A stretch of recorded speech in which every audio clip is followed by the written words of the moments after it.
खबरों में आगे बढ़ेंगे। हिंडनबर्ग की दूसरी रिपोर्ट आने पर भारत में आपको जानकारी दे दे कि बीते साल की तरफ फिर से माहौल जो है वो गर्मा गया है। बीजेपी के सांसद रविशंकर प्रसाद ने कांग्रेस पर जमकर पलटवार करते हुए कहा कि भारत में आर्थिक विकास को पटरी से उतारने की कोशिश की जा रही है और नेता विपक्ष के राहुल गांधी विदेशी एंटिटी में मिलकर देश के आर्थिक अराजकता फैलाने की साजिश रच रहे हैं। देखिए, आपको यह भी जानकारी दे दें, हिंडनबर्ग कंपनी में भारत में घोर विरोधी जॉर्ज सोरोस मुख्य निवेशक हैं। पिछले साल जुलाई में सेबी ने अपनी जांच पूरी करने के बाद हिंडनबर्ग के खिलाफ एक नोटिस जारी किया था, लेकिन हिंडनबर्ग ने जवाब देने के बजाय फिर से दूसरा आरोप पत्र जो है वो सेबी के खिलाफ ही जारी कर दिया।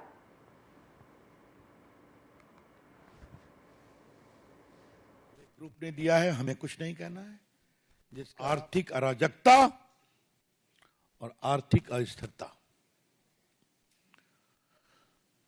स्वाभाविक है ये रिपोर्ट शनिवार को रिलीज होती है, रविवार को हल्ला मचता है ताकि सोमवार को पूरे कैपिटल मार्केट को अस्थिर कर दिया जाए।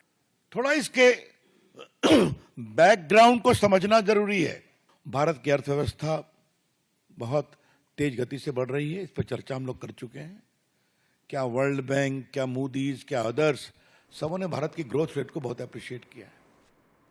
24 जनवरी 2023 को हिंडनबर्ग रिसर्च ने एक अपनी रिपोर्ट जारी की थी, जिसके बाद देश की राजनीति में जबरदस्त भूचाल देखने को मिला। 18 महीने के बाद हिंडनबर्ग ने एक और रिपोर्ट जारी किया, जिससे अब हंगामा मच गया है।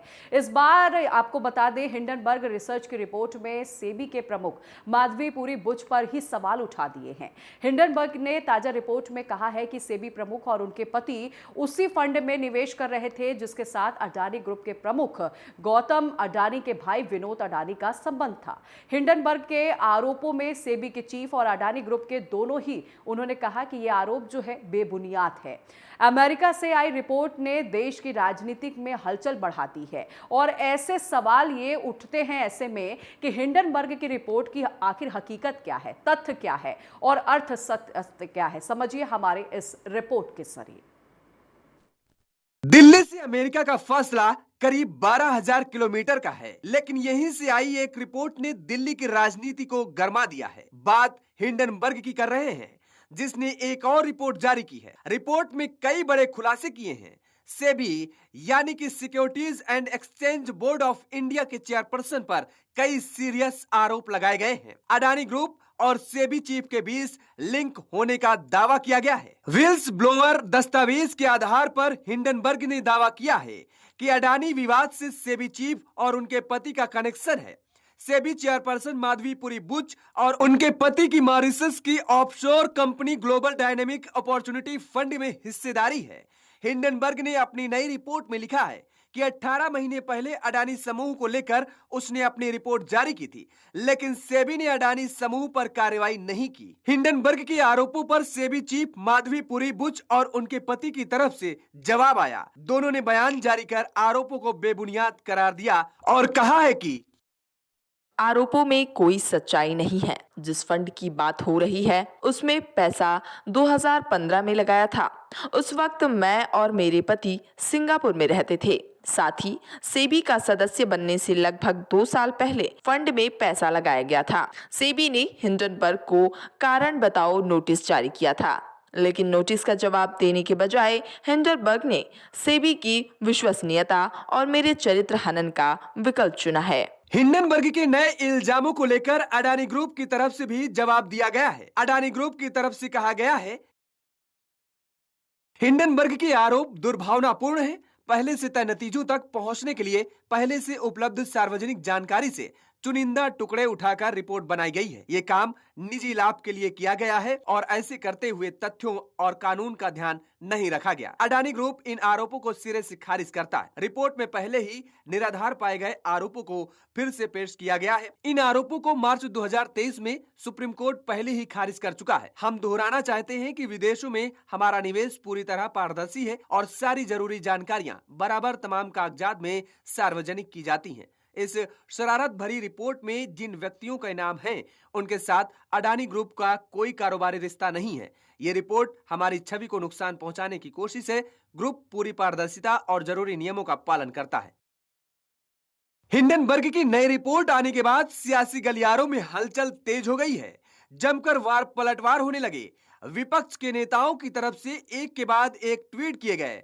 संसद सत्र को जल्द खत्म किए जाने को इस रिपोर्ट से कनेक्ट करके सवाल उठाए जाने लगे।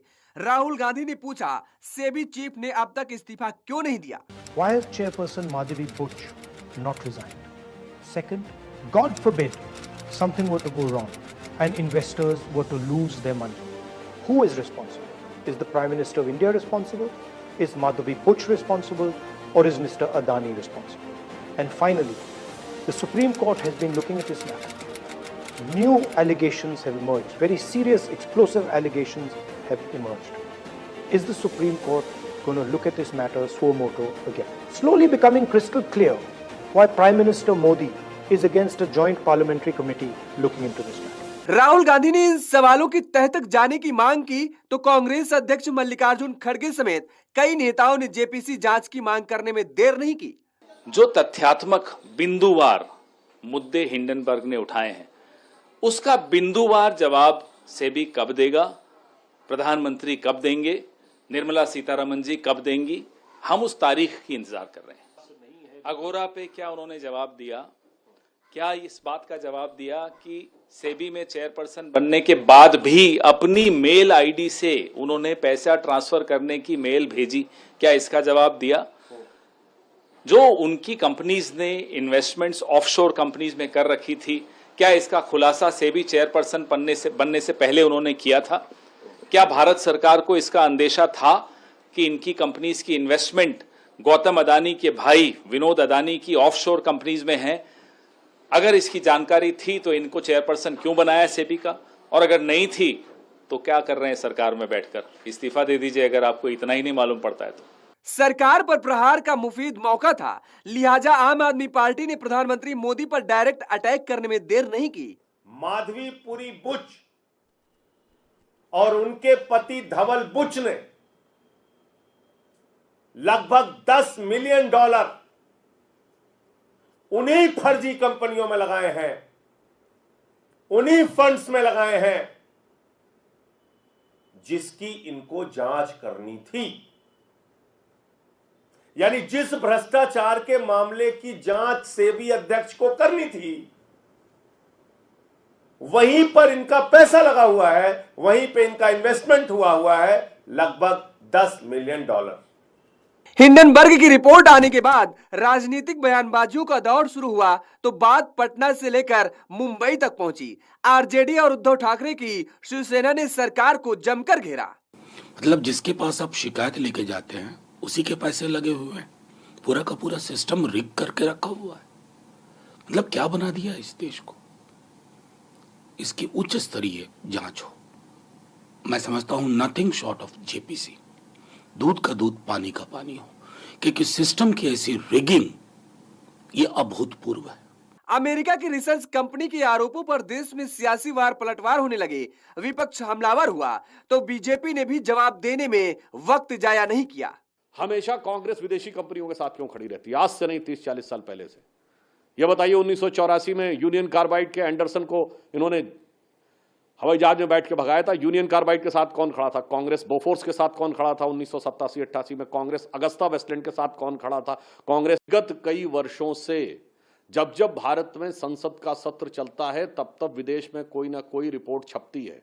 सुधांशु त्रिवेदी यही नहीं रुके और सवाल उठाया कि हर बार संसद सत्र के दौरान ही ऐसी रिपोर्ट आने के पीछे आखिर मकसद क्या है?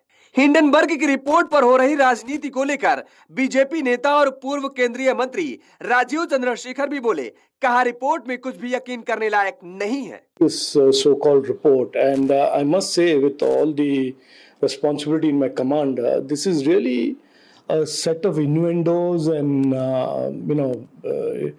guesswork that are being tied together with a few grains of truth.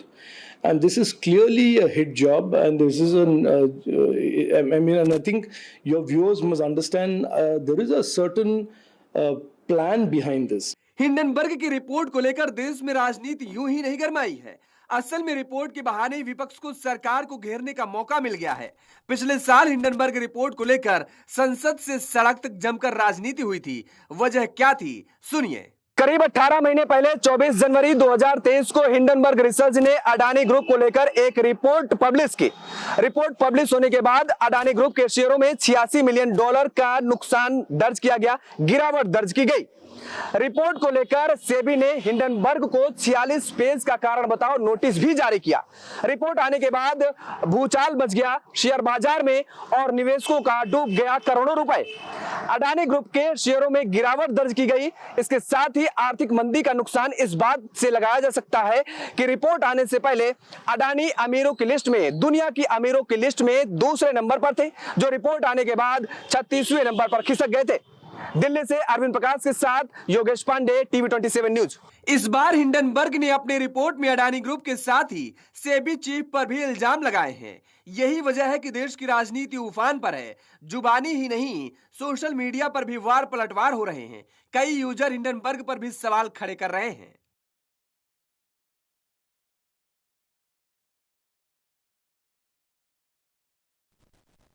Hindenburg की रिपोर्ट के बाद जिस तरह से बयानबाजी का दौर चल रहा है, उससे साफ है कि राजनीति का पारा अभी और चढ़ेगा।